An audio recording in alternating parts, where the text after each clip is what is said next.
Let's hear it for Angelina, y'all. Give it up. Angie's in the house.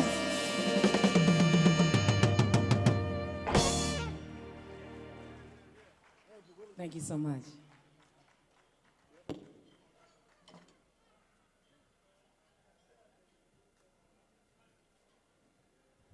Come on, y'all. One more time. Angelina Hightower and the unit. I've been so fortunate and blessed. I've known Angelina since she was a young singing prodigy here in Boston, and she is still killing them. We are not mad at that. One more time. Give it up for them.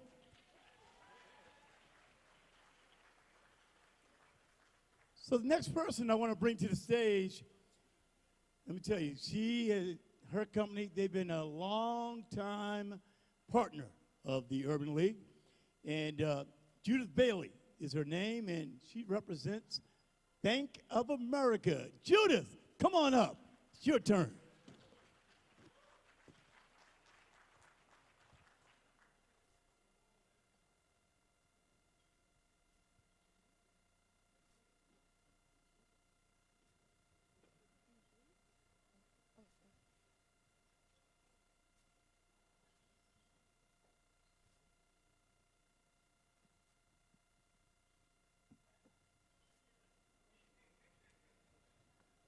Good evening, everyone.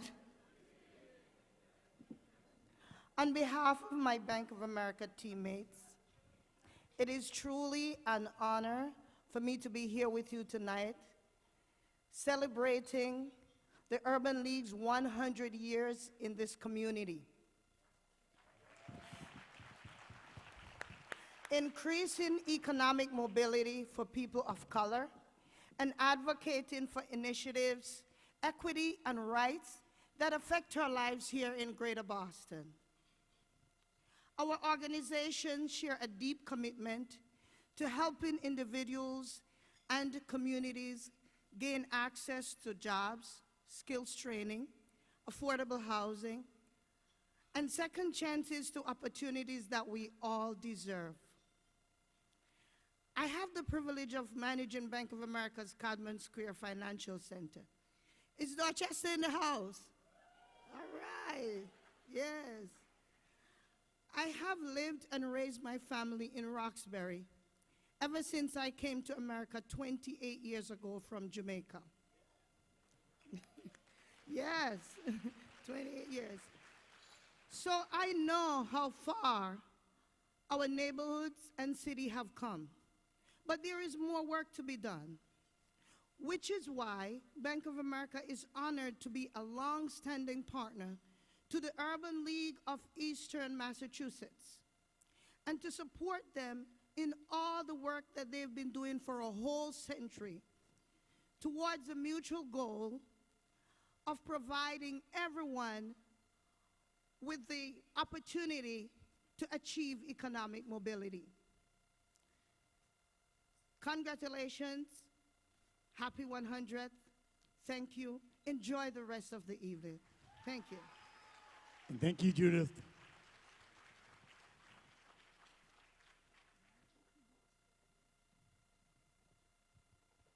Let me tell you, we are just moving the show along quickly because Angelina and the unit, they're coming back to perform for you. This dance floor looks a little lonely. And Maria, she's coming out here to DJ. And let me tell you, we're going to have a blast. Our next speaker, he has been doing great, great things for the Boston Foundation for a long, long time. He's their president and CEO since 2001. And let me tell you, under the direction of Paul Grogan, they have done some immense things. They give a whole lot of money, great grants. And let me tell you, he's here to tell you all about what they do and what he's doing here tonight. Let's welcome to the stage Mr. Paul Grogan. Paul, good evening.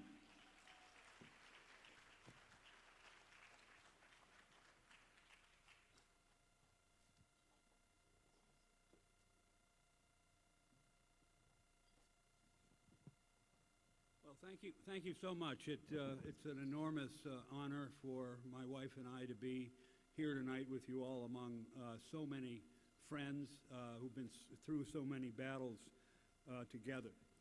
The Boston Foundation is Greater Boston's community foundation. We're over 100 years old, a few years older than the Urban League. And we exist to use our philanthropic resources to help create a vital and prosperous city in which there is justice and opportunity for all. And that's still out there as a goal, but we're making progress. And we're making progress because of organizations like the Urban League and because of individuals like Darnell Williams and Joe Feaster and all of you here tonight. One of the things we found out as we were preparing for this evening is that the Boston Foundation, one of our first grants back in 1917 or so, was to help establish the Boston chapter of the Urban League. So we go way back with all of you in this quest for justice. But as we're all saying tonight, amid the joy of this and the celebration of the many accomplishments, there is so much more to do. But this city has the capacity to offer the kind of opportunity and justice we want to see for all. So thank all of you for the work that you have done and will continue to do. My great congratulations, my good friend Darnell, who's been such a great help to me over the years. And have a great, great night. Thank you. Thank you, Paul.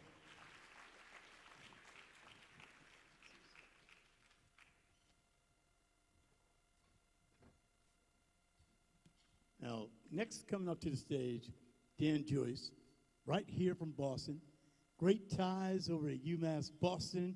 And, of course, he's doing great stuff with the last 25 years being at Moores and Cabot.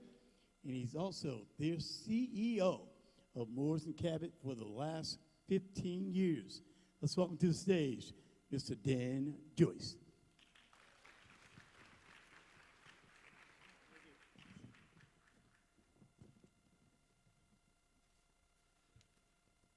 Well, I'm impressed by everybody that can get up here without notes, but I'm not one of those people. So thank you for the invitation to attend tonight's celebration, and a special thanks for the opportunity to address this audience. My firm, Moores & Cabot, was founded in 1890 by John Moores and Charles Cabot. John Moores, in particular, had an interest in the betterment of Boston as a city, and in 1919, the Urban League of Eastern Massachusetts, then known as the Boston Urban League, was conceived in his office. John Moores and his wife Ethel became prominent supporters of the Urban League. John became a good friend to the first executive secretary of the National Urban League, Eugene Kinkle Jones. John served as the first treasurer of the Boston Urban League. His wife Ethel Moores was one of the charter members in 1919 and became the first woman to serve as the president of the board of directors in 1935. That same year, John and Ethel Moores donated $5,000 to the Urban League, the equivalent of $80,000 today.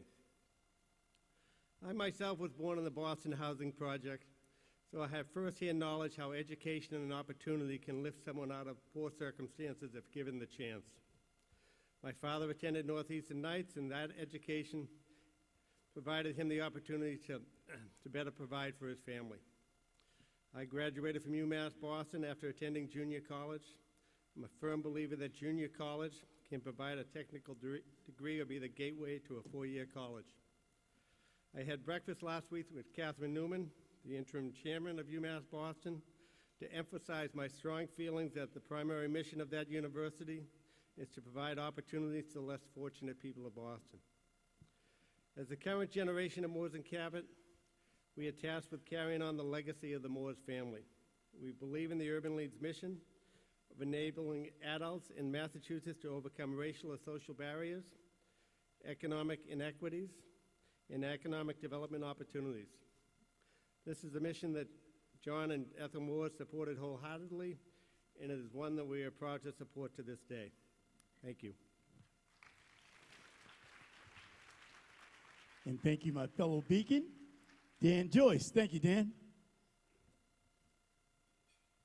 Next, we have a video, and it comes from the man who's running the National Urban League, Mr. Mark H. Moriel. And he's one of those guys who had a lot of street savvy and a lot of business savvy. Former mayor of New Orleans, he now heads up the Urban League, their national team, and doing great, great work. Let's watch this video. 2, 3.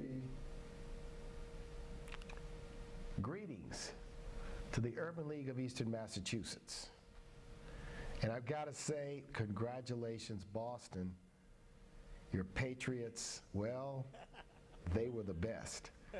And they're looking pretty strong this year. I'll make a confession. I'll root for you from time to time, but my team are the New Orleans Saints. But with great respect, congratulations to the Patriots.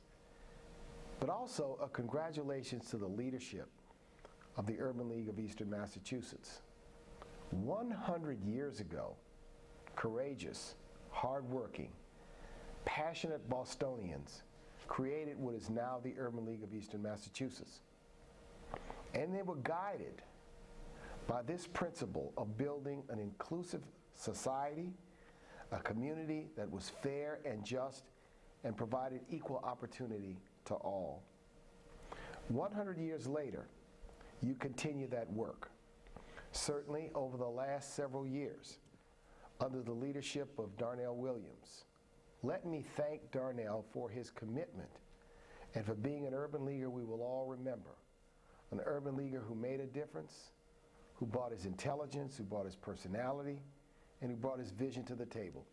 Thank you, Darnell, and good luck as your journey continues. For those of you who are now charged with the task of the future of the Urban League of Eastern Massachusetts, I want to wish you the very best. And I want to encourage you to keep the mission of the Urban League in mind.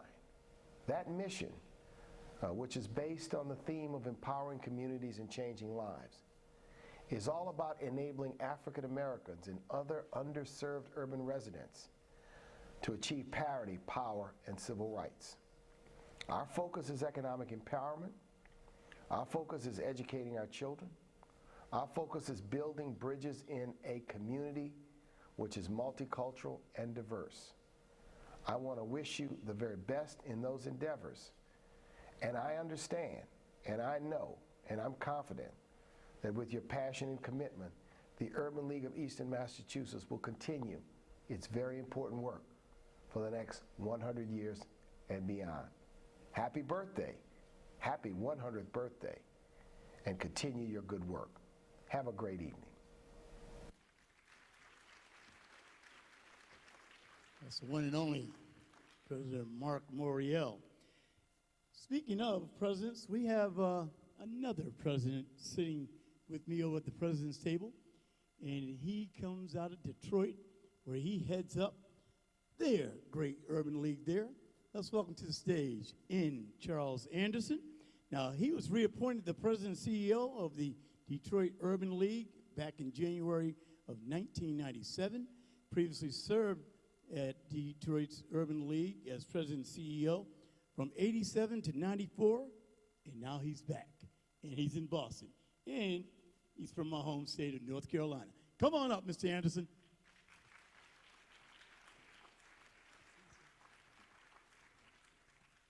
Thank you very much, Coach, and good evening, ladies and gentlemen.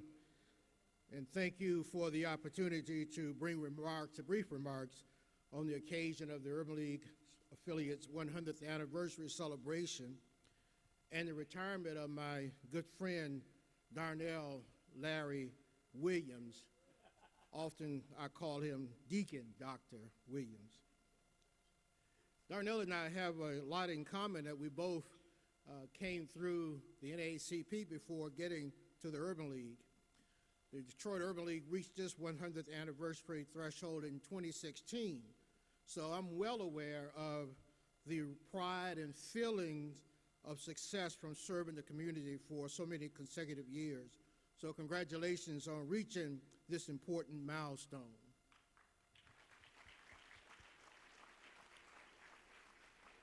And on the corresponding recognition of Darnell's retirement, I can truly share that the Urban League movement is going to miss our friend and colleague. Serving as CEO of an Urban League affiliate is a labor of love and a critical and important role for us to have. Several years ago, a professional management assessment of the Urban League affiliate CEOs suggested that there were at least 22 core competencies that we all needed to demonstrate in order to successfully operate our nonprofit business enterprise. And perhaps Darnell, of course, has shown all of those competencies and probably a couple of extra ones. In addition to meeting the challenges of managing the day-to-day operations of an important Boston and Massachusetts institution, I found that Darnell can fall asleep in the middle of a sentence, then wake up and pick up wherever he left off. And who else can do this but Darnell? And on the golf course where I spent a little time with Darnell, while he has a preferred golf ball, Titleist Pro V1s, he keeps a supply of water balls for those dangerous shots over the water.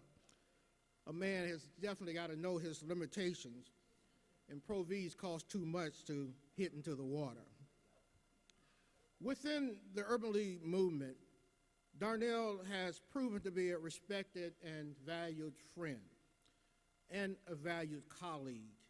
His peers over the years elected him to a series of leadership roles within our Association of Urban League Executives, including a few years ago elected him president of our Association of Urban League Executives.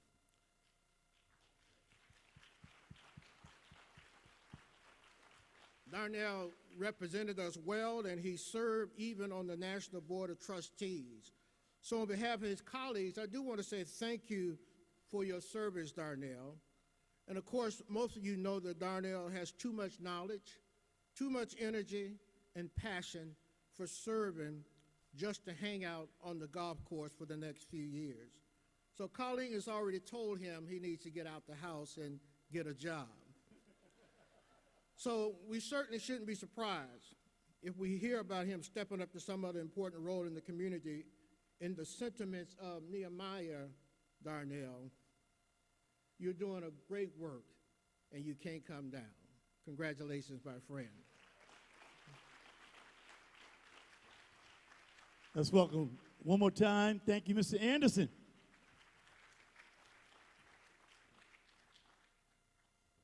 As I told you, we're going to keep it moving because I want you all to keep that energy flowing because the dance floor awaits you. All right, let's see, where are we now? Ooh, we got another video. This time from our governor. Couldn't be here tonight, but he has nothing but love for the Urban League of Eastern Mass. And Darnell, he is the governor. Hey everybody, Massachusetts Governor Charlie Baker here. And while I was thrilled to be part of the kickoff of the Urban League's 100-year Centennial celebration earlier this year over at the BCEC, unfortunately I have a series of pre-scheduled events and I can't be with you tonight. I do want to take this opportunity, however, to thank Darnell for all of his leadership and his work over the course of many years on behalf of the Urban League, its employees, and its mission. And I want to wish Mark nothing but success in the new gig. I also want to congratulate tonight's award winners and honorees. You are, in many respects, exactly the kinds of people who make the Urban League the very special organization that it is and the work that it does so important here in the Commonwealth and in the city of Boston. And finally, I just want to say 100 years is a long time to do anything, and to be able to continue to adapt to the changing needs and circumstances of a community for that length of time, and to be such an important force in the community for that length of time is a real tribute to the board, to the staff, to everybody who's part of the team. Congratulations, and again, I'm sorry I couldn't be with you. Thank you, Mr. Governor. Now, I know our mayor is supposed to be here. I don't know if he's made it here yet, the Honorable Martin Walsh. I don't think the mayor has gotten here yet because we're moving ahead of the schedule. So at this time, I'm going to have to ask our chairman, the one and only, Joseph Feaster Jr., to come on up, say a few words for us.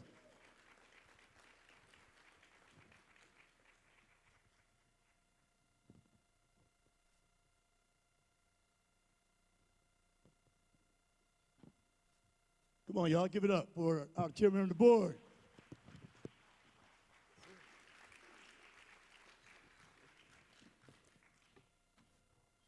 Thank you very much, Coach Willie May, a friend, a colleague I've known for so many years. He did great work when he was at WILD. He does great work in all the sports arenas and giving the announcements for that, for a place where I love when we do at Reggie Lewis for the track and field. Let's give another hand for our MC this evening, Coach Willie May. Well, folks, good evening, and thank you for your presence this evening. And on behalf of the Urban League of Massachusetts Board of Directors and staff, I join in welcoming you to our celebration. I particularly want to thank Gary Caraway, our Centennial Committee Chair, Charles Stewart, Natalie Haywood, William Watkins, Rick Iabuchi, Denise Turner, Sidney James, and Janae Crenshaw, and their team for making this gala a success. Folks, it does a lot of work to put on events such as this, and Gary, thank you so much for your leadership.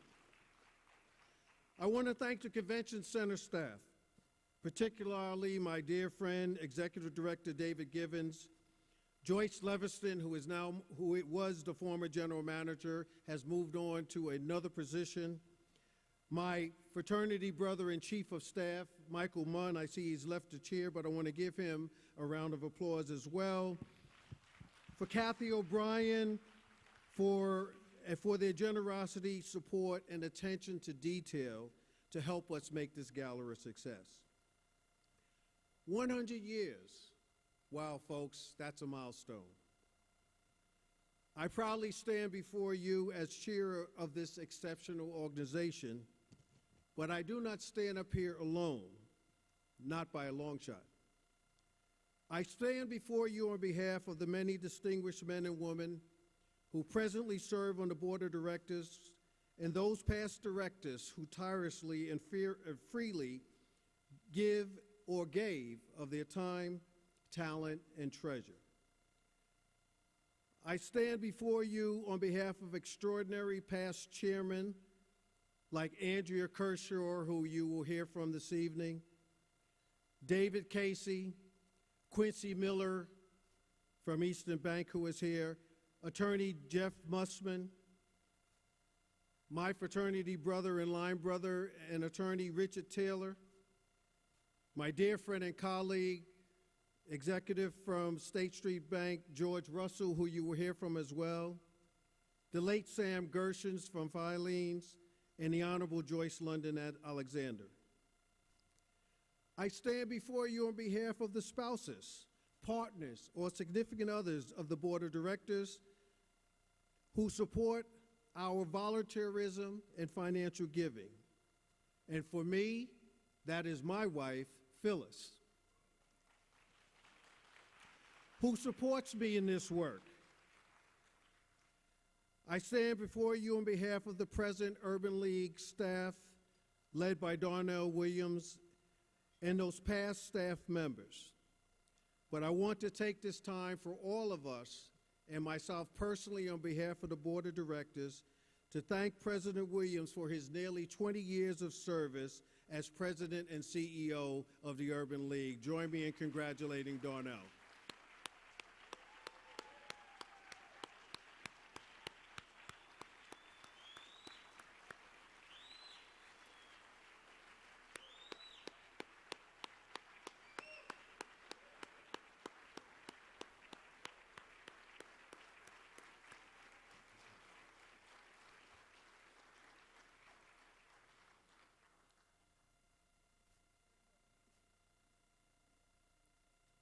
I stand before you on behalf of our affiliates, the Guild, and the YPN, and their present and past presidents like Laura Kim Amiso, Tahira Wilson Guillermo, and Dorothea Jones, who also serves on the national board for the Guild, as well as on the local board of the Urban League.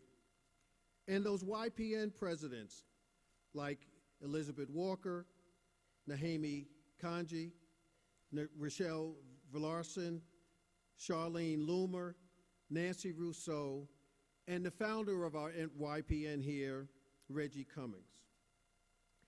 I stand before you to thank all who have supported the Urban League throughout the years. You are mentioned in the commemorative booklet or on our website, and many of you are present here this evening.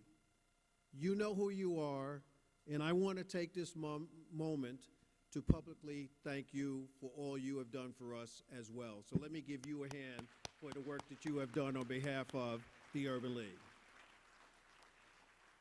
But while tonight is a time for reflection and applauding what Urban League has accomplished over its 100 years, it is also a time to look ahead as we embark on our next 100 years.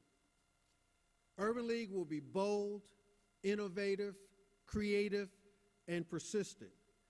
We intend to be a major player in helping break the cycles of poverty and the wealth gap in Black and brown communities.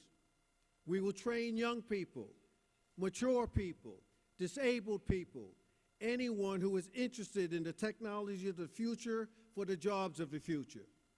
We will continue to be a job recruitment entity for those in search of jobs and those looking for great prospects. We will continue to advocate, agitate, and defend against violence committed towards women. This is our promise.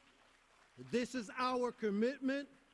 We will be coming to get your support, and we trust that you will respond in the affirmative.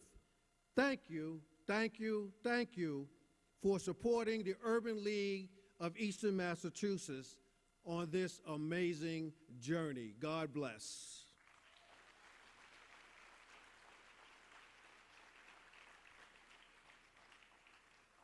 And now we've come to the point of the program which many of us who have been involved with the Urban League have looked forward to give praise to a man who has given nearly 20 years of service to the Urban League of Eastern Massachusetts and the Urban League movement.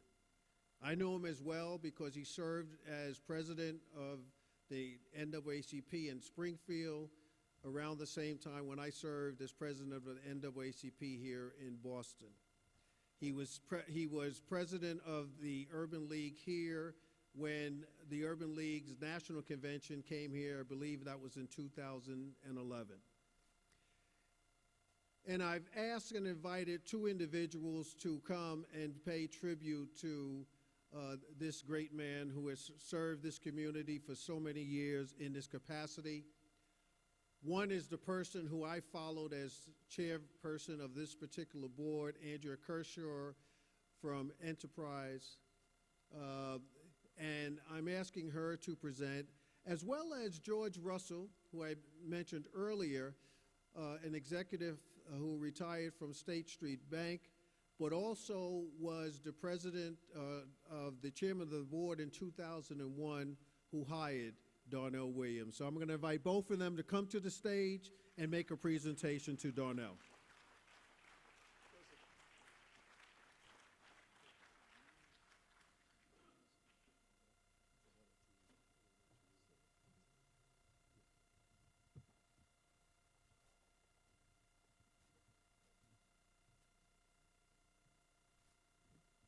Well, good evening, ladies and gentlemen. First thing I want to say is, it just ain't no way. That's still ringing in my head. I mean, did she sing that song or what? I tell you.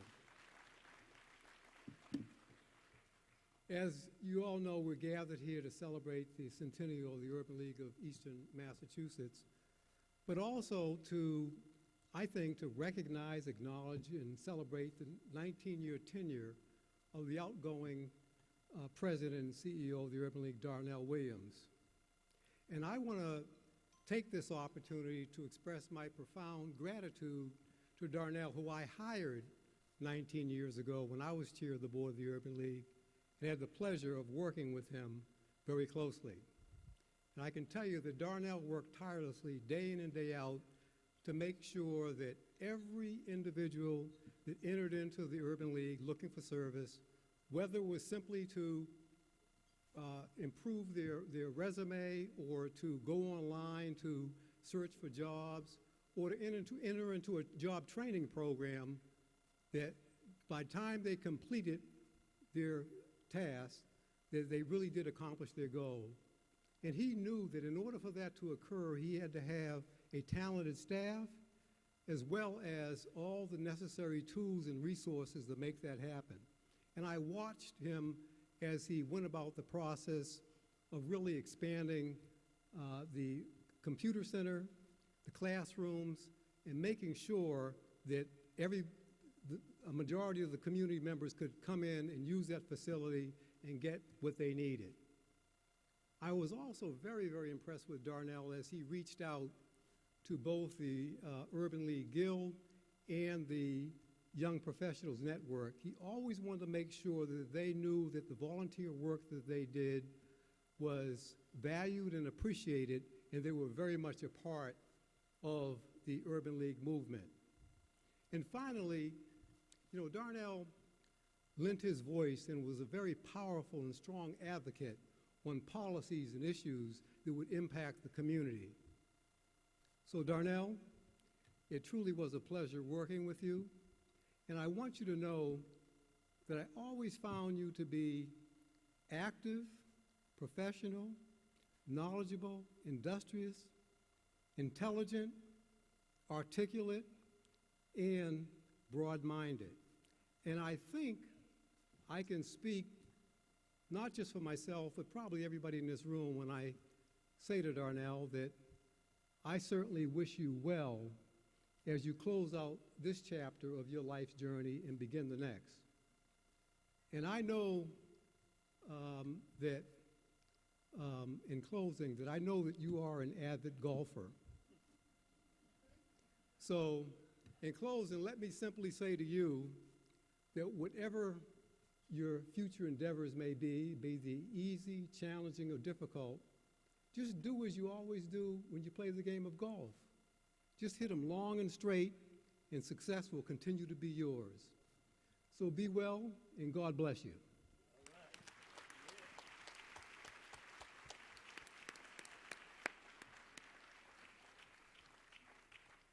Well, I'm really just supposed to be the Vanna White tonight and hold this, so don't worry.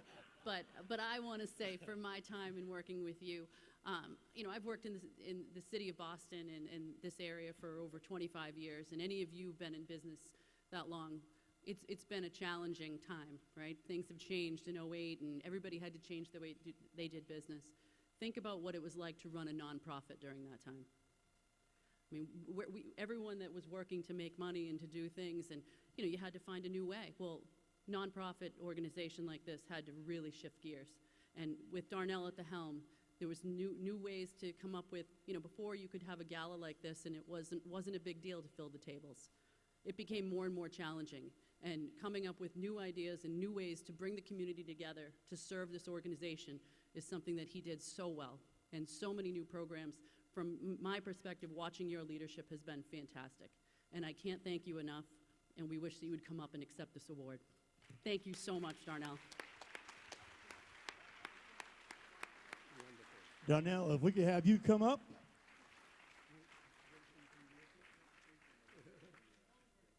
That's all right. Take your time.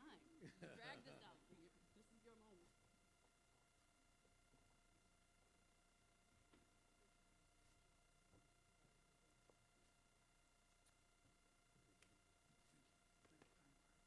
And while Darnell is accepting his award, our leader of our city of champions is here, the one and only, the mayor, Martin Walsh. Marty.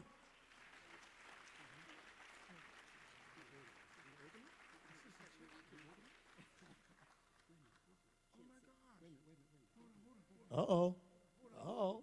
Sorry, Mr. Mayor. It might be your city, but it's his night.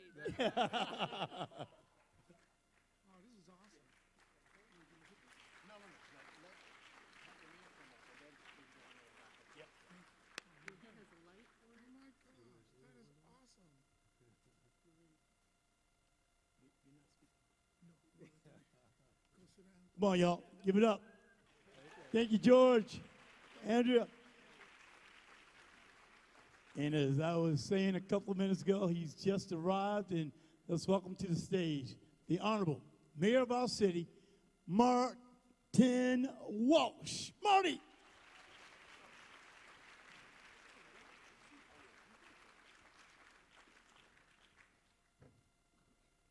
Thank you very much, Coach, and I appreciate that introduction. And this is Donnell City tonight. Don't worry about it. So congratulations, Donnell.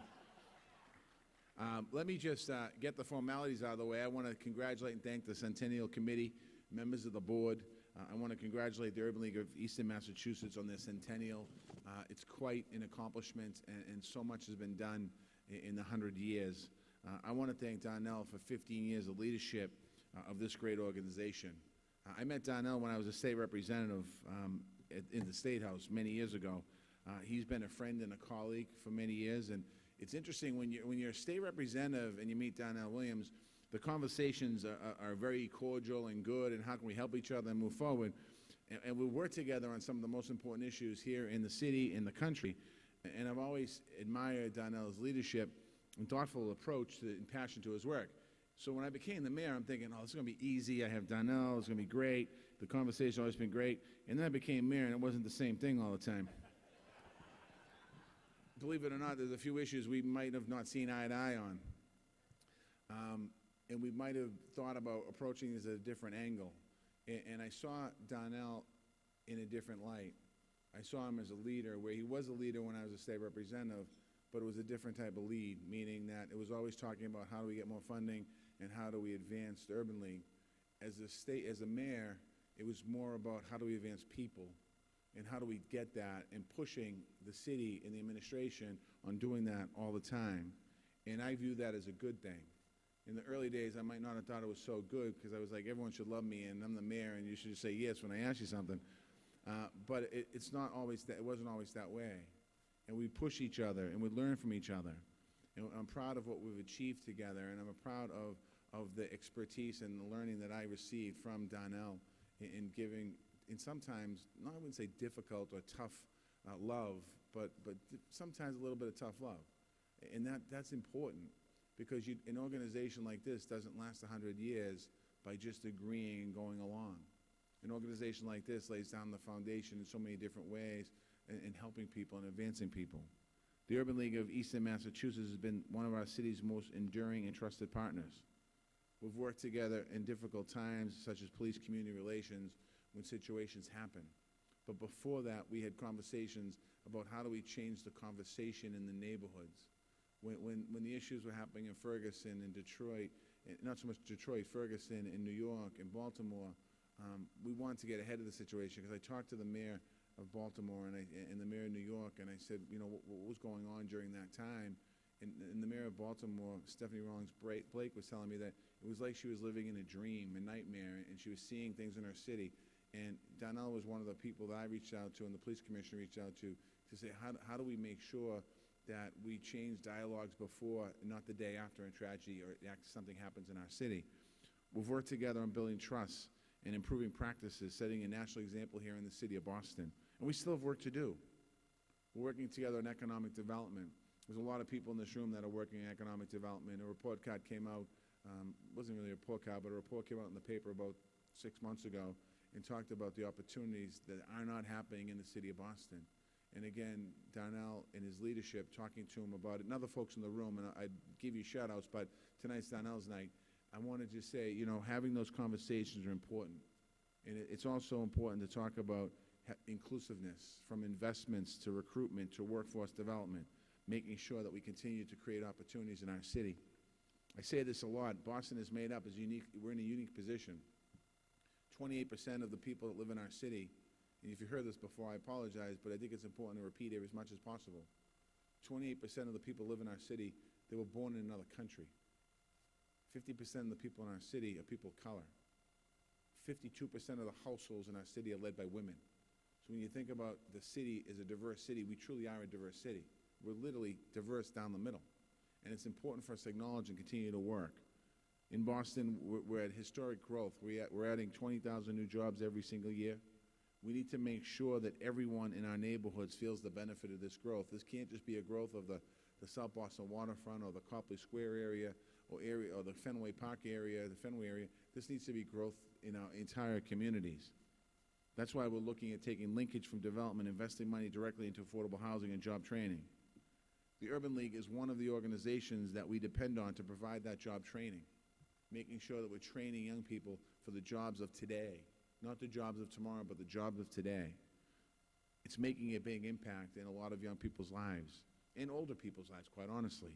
The Urban League has done a lot of great work around civic engagement.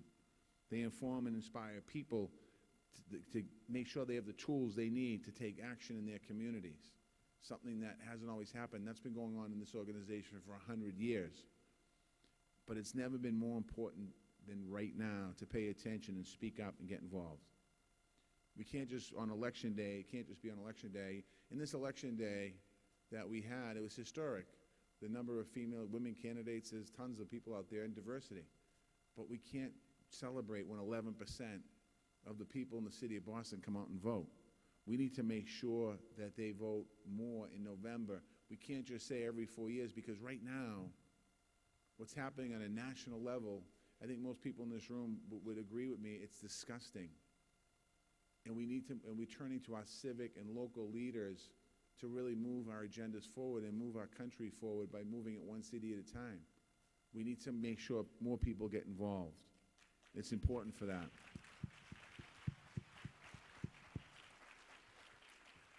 The Urban League just doesn't raise issues. It just doesn't offer opinions.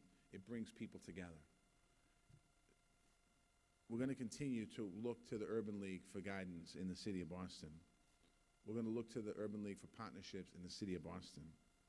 My door is always going to be open, because I've learned a great deal in the last 5.5 years as mayor of the city of Boston, to understand that if we want to truly get to an equitable city, we need to continue to work on partnerships.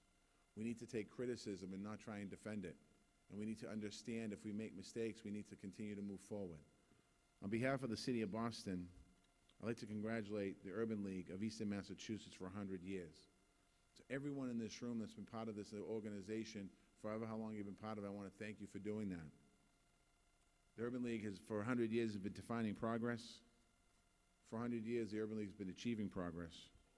For 100 years of working to make sure Boston leads a national movement towards justice and equality.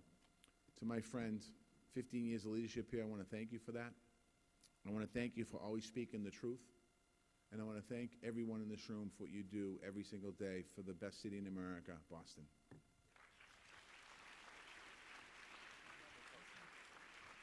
Come on, y'all can do better for our mayor.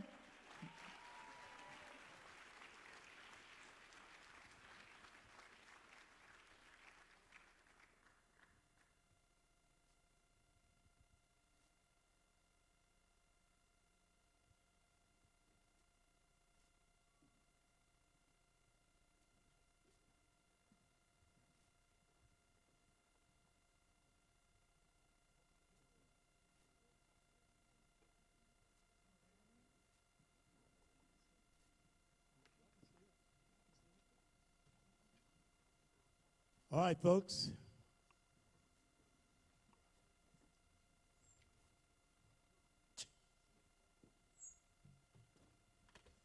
The time we've been waiting for.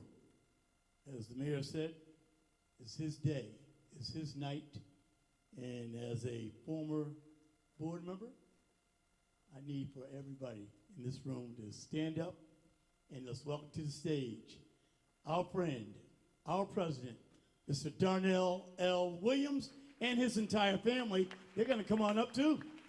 Darnell, I got them. You come on up. I'll help them up.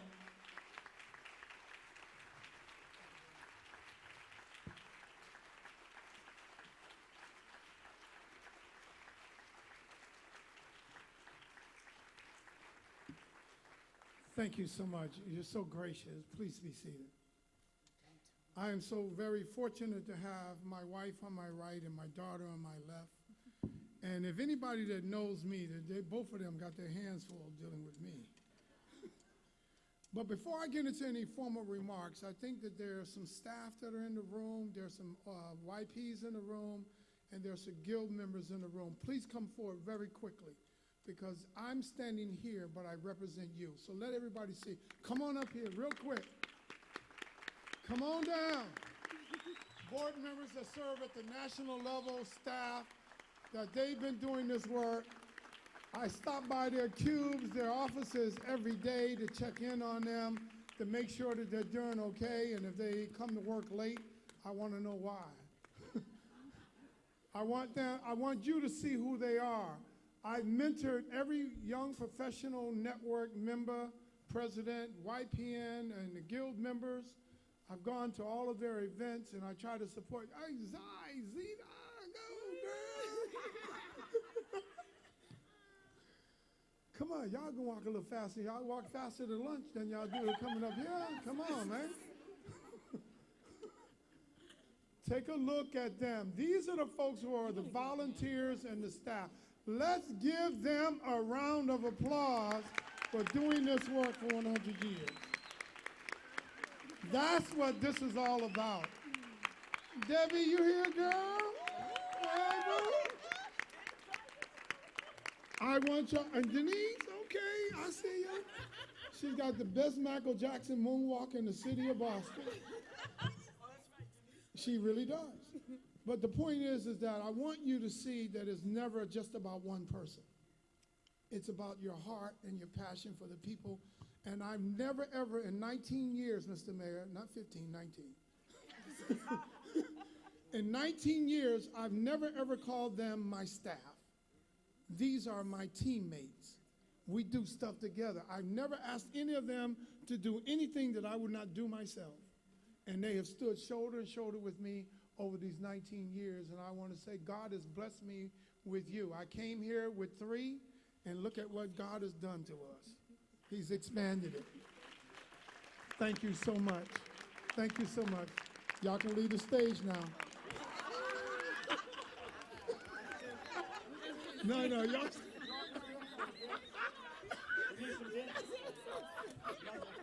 can leave the stage now. I feel like Luther Vandross. Y'all can leave now.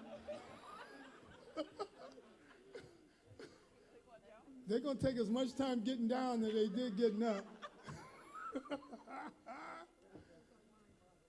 And by the way, where's Kay? Where's Kay Wilson?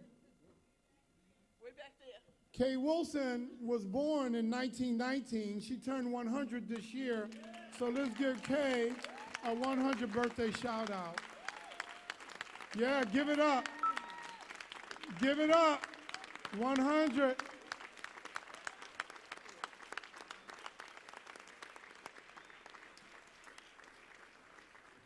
Thank y'all so much for coming up. Well, Colleen, where are you going? You and the money, you can stay here. Okay, man. All right, no, come on. Yeah. Where y'all going? Listen, Mr. Mayor, Governor Baker, Paul Grogan, let me put my glasses on here, Judith Bailey, Dan Joyce, Mark Muriel, and Charles Anderson, Joe Feaster, all the board members, Andrew and George. That was such a class act. Thank you so much for, that is awesome, what you guys presented to me. I only have a few words tonight because I want to hear the band, because they've been good, haven't they? Yeah. They've been off the chain. Mr. Mayor, I echo these words for you to hear them. Boston is a great city, chock full of sports, a city of champions. Politics is commonly known as our 5th sports team.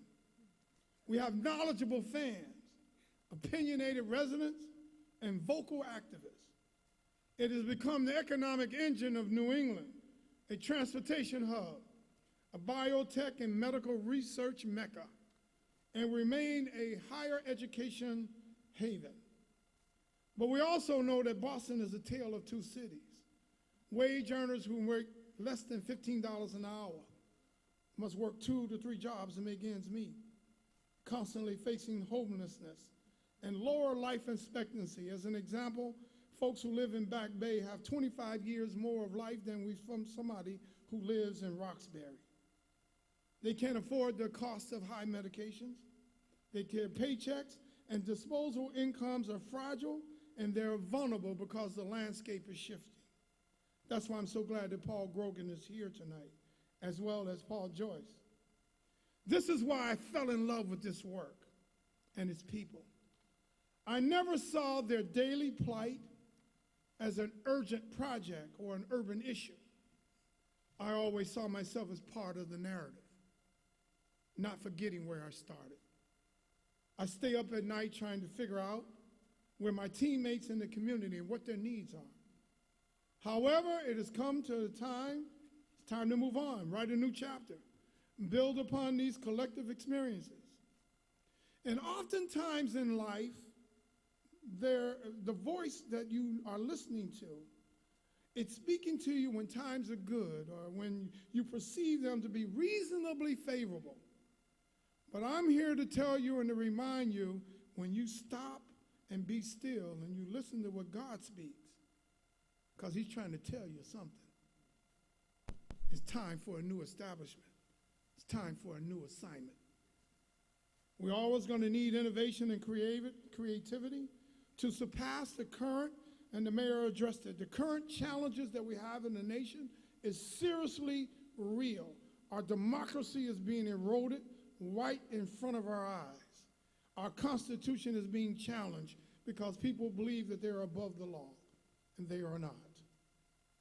But this journey tonight in this city, which I've come to love, it's about character. It's about having a moral compass. It's about leadership. It's about vision. It's about helping other people. It's not about you. It's about sensitivity to what their needs are. I will always remain connected to this community. I live here, I pray here, and I will remain here.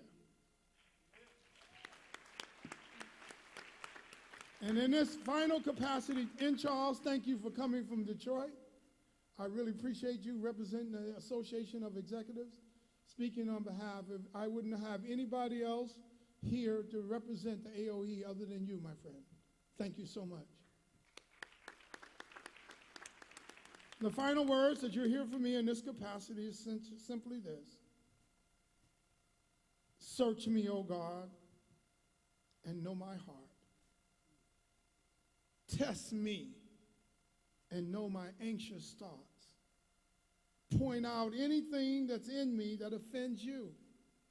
Then lead me along the path of righteousness, because my assignment is not finished. Thank you so much for being with us tonight. Thank you. Thank you, babe. Love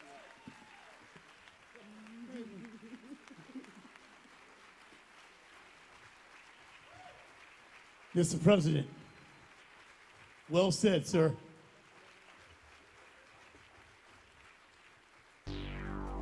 Well, folks, 100 years of Centennial anniversary. All the business on stage is done. Thank you for being here, and give yourselves a big round of applause. And as I've said a few times before, it's party time and the dance floor is open. Let's welcome back to the stage Angelina Hightower and the unit. And a little bit later, you're going to hear from DJ Maria Diggs. Party time, y'all. Let's go. Are y'all ready? I said, are y'all ready? I've been up here being elegant and beautiful and sassy and such for the last couple of hours. It's time to get down. Y'all ready? Don't go nowhere. I need you on the floor.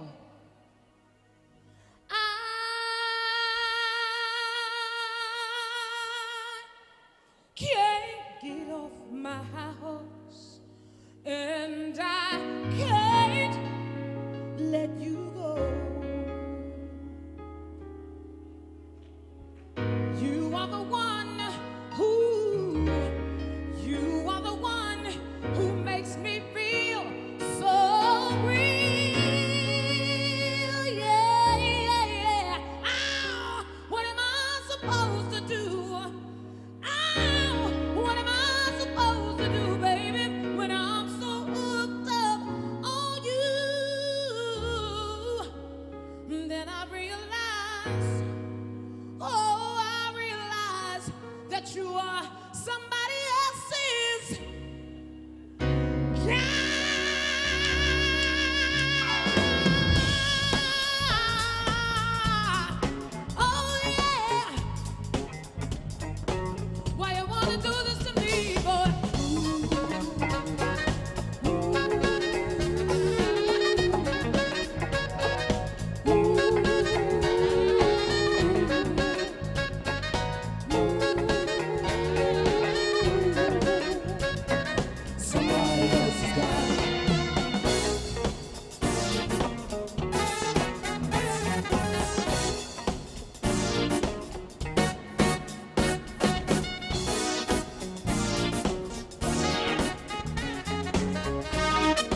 that you were somebody else's love. After all the plans were made, now they're shattered. But still I can't get off my house. I can't let go. You are the one who makes me feel so real. Ooh, what am I supposed to do when I'm hooked so on you? And then I realize that you're somebody else's guy. That day in September, I'm sure you can remember. And that's when all the stuff hit the fan. You told me a lie, and you didn't have an alibi. But baby, yet I still cared. You know I love you so, baby, that I can't let you go. No, no. You are the one who makes me feel so real.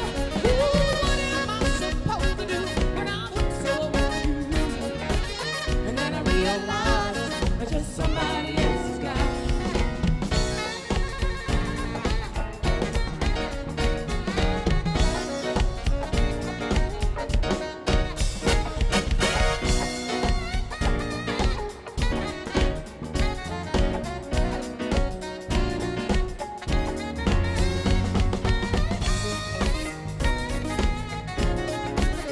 Come on. Mr. Nate Fuller on that saxophone. Give it up, y'all.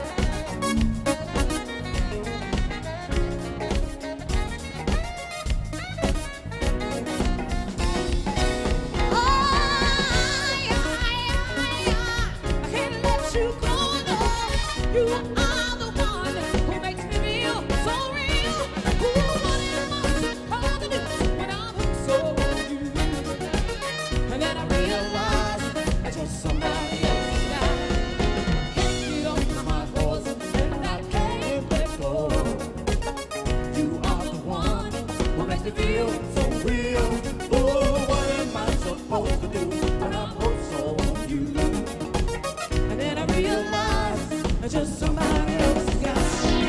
Can't get off of my horse. And I can't let go. Sing it with me, come on.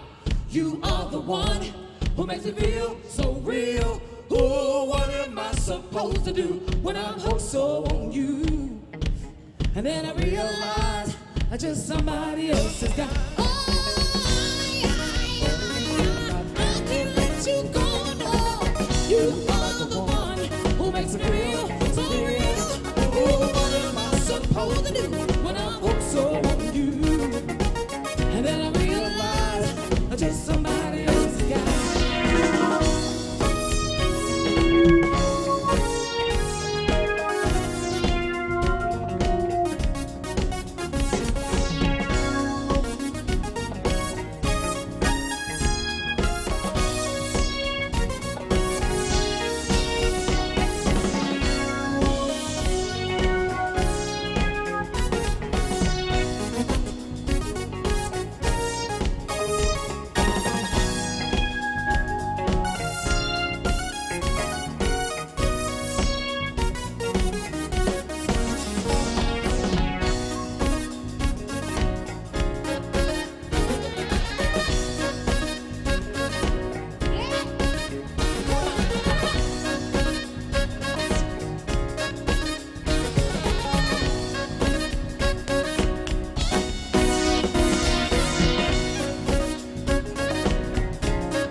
of any. Whoa!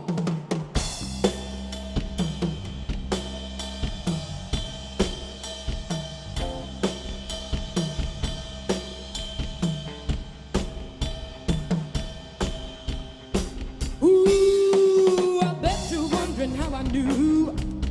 Baby, baby, baby, about your plans to make me blue. With some other girl you knew before. Between the two of us, girls, you know I love you more. It took me by surprise, I must say. When I found out yesterday